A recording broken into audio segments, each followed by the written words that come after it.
he's been having.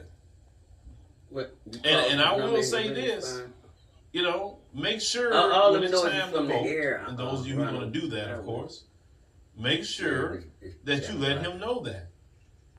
They need to, like I said, if they're not going to treat black folks right, and what they never, let me not say if, they have never treated us right.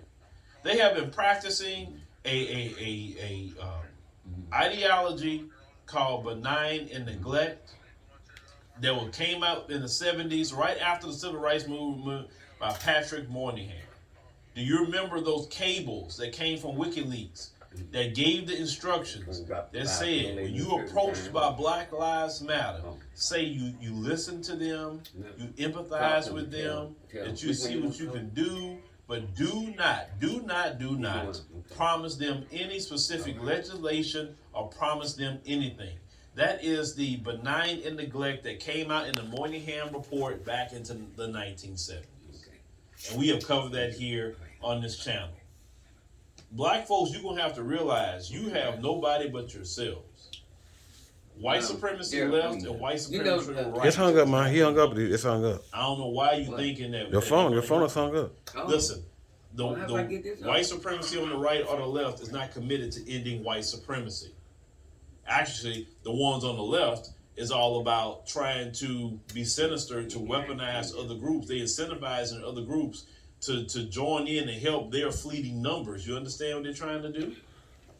Think about what they're trying to do. They're going to be the minority. So they're saying, listen, we are worried that when we become the minority, black folks not only get political power, black folks going to be able to do to us what we done to them. So let's try to incentivize other groups now while we still have a chance to join our club, so we can really, let them be open with their anti-black racism.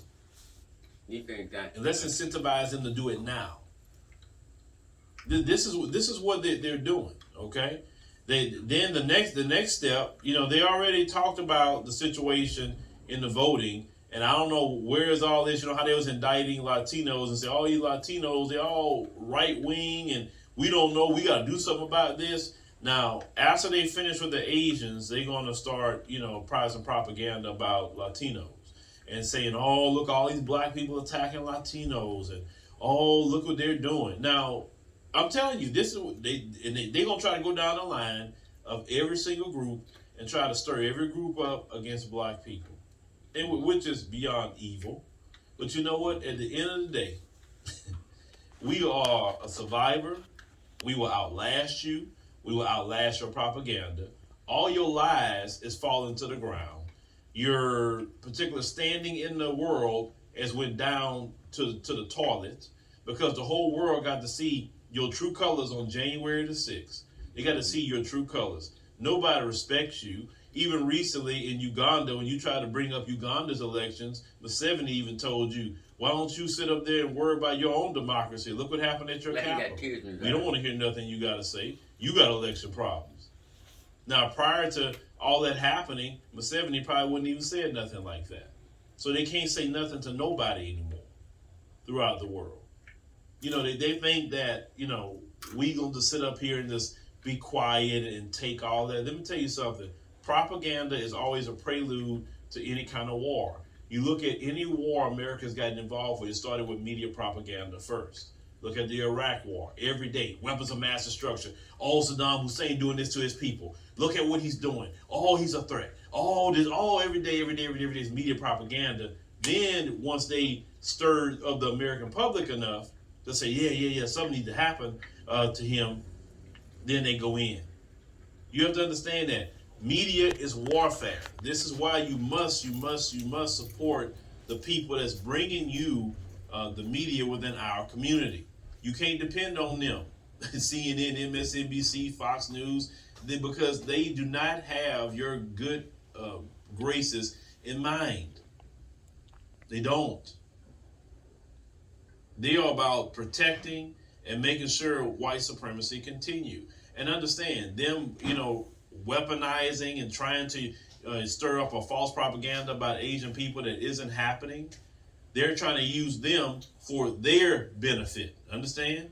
See, at the end of the day, my thing is, it's ABC put that out. I can't say CGTN put it My out. dog used. I can't say that. Keep on saying dog. But now I'm starting to see it bleed into other networks. And I know RT, Never gonna let it I seen go. him have some anti-black sentiments over there too. Now RT is starting to say it now. Oh, is this Asian, anti-Asian attacks, with black people? And then you have a lot of Asian celebrities that are coming out saying this. But let's call it what it is. The ones who really been attacking Asians is the Mzungus. They've been attacking Asians. When COVID started, they was putting feces on their businesses. They was calling them names. They was saying that Trump is the one that stirred a whole lot of his people up on Asian people. But you notice we gonna overlook Trump, and we gonna overlook all them Mzungus attacking Asians, the ones who are really attacking Asians, right? And focus on one incident of some mentally ill person that wasn't even from this country. And you go indict all black Americans. ABC, let me tell you something. We're not going to sit up and stay quiet as a community at all. We're not. We're not going to put up with your propaganda. You're not going to weaponize propaganda against us without no pushback. But since, and I said this before, and you can check my video out when I posted this on Instagram. If we are so much of a threat to people in the Asian community, and they fear black people so much, then what we should do, because we want to make sure that black people are protected and Asian people are protected as well, then what we need to do is remove ourselves out of any businesses that they have, so we can't be accused of a hate crime or say we're attacking Asians. Because if we are out the situation and we're out of the way, then you could not really say that we're doing anything. Say, hey, I'm not even over there. I used to go over there, but now I don't feel welcome. I've been hearing in the news that people like me has been indicted of just attacking Asian people. I don't want that. So I'm going to remove myself from whatever businesses that they have. Now, a lot of black people have already started to do that, and they also consider that a hate crime to them. That yes, that was actually saying that you're not shopping at their stores, or you saying I don't want your food anymore, and you going somewhere else. They were trying to say that's a hate crime against Asians, that you don't want to shop there because you saying this because of COVID. No, black folks for a long time. Look at how many videos that I have reported on of black women have been physically attacked by different Asian business owners, physically. And no hate crime legislation came out. No, this epidemic of Asians attacking black women, and that was actually an epidemic. The only reason it's kind of stopped is because black folks say, I'm just gonna chill out and not go over there. But black people, we're gonna have to start teaching any group that's gonna openly disrespect us that we're not gonna shop with them. Any corporation that decides to disrespect us, we're gonna need to show them we're not gonna shop with them. We're going to keep our money, because at the end of the day, they don't care about your marching. They don't care about you even complaining. What they care about is the money. And understand, we help the Asian community big time when it comes to money. And we could break them too at the same time. Same thing with this Mzungu. He's been proven many times that he's dependent on black people's money. So anybody that want to disrespect us, we need to do like Martin Luther King says. We need to distribute the pain, that economic pain, and take the money away. Then you will see the apologists start coming out. Oh, we didn't mean it like that. We were just talking about this, and no. Put some respect on our name. That's all it is to it. And how you make people do that is take the money away. Now I know there's gonna be some black folks anyway that's gonna go over there in those businesses, no matter how they disrespected, how they punched in the face, anything else. I know, unfortunately, we got some silly black folks in our community, unfortunately. And they come from all over the world. I get it.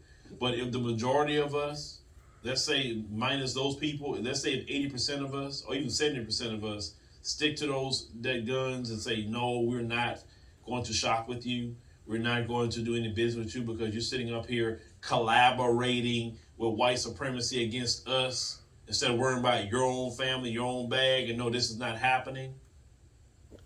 Then no, we need to make that move as a community. That is the best way to deal with anybody. Number one, it's peaceful. Number two, you're not committing no crimes. And number 3, you have your own rights to where you spend your money. Take your money and spend it within your own community. Find somebody within the community who's selling whatever you need to buy. Find it. And you want to, if you like the food that they're making, you can go find recipes online and make it yourself. Make it at home, and it'll be a lot healthier. They don't even need the food they serve you anyway. I mean, do the research. They don't even need it. So you don't need to eat it. Make your own stuff at home. That's what you want to do. Do that. Black folks are capable of cooking whatever they want. Same one. I just been stopping and You pausing. do it. So, but I want to let you know your thoughts on this clip that came out. You know, very, very, propagandist. But just make sure that the way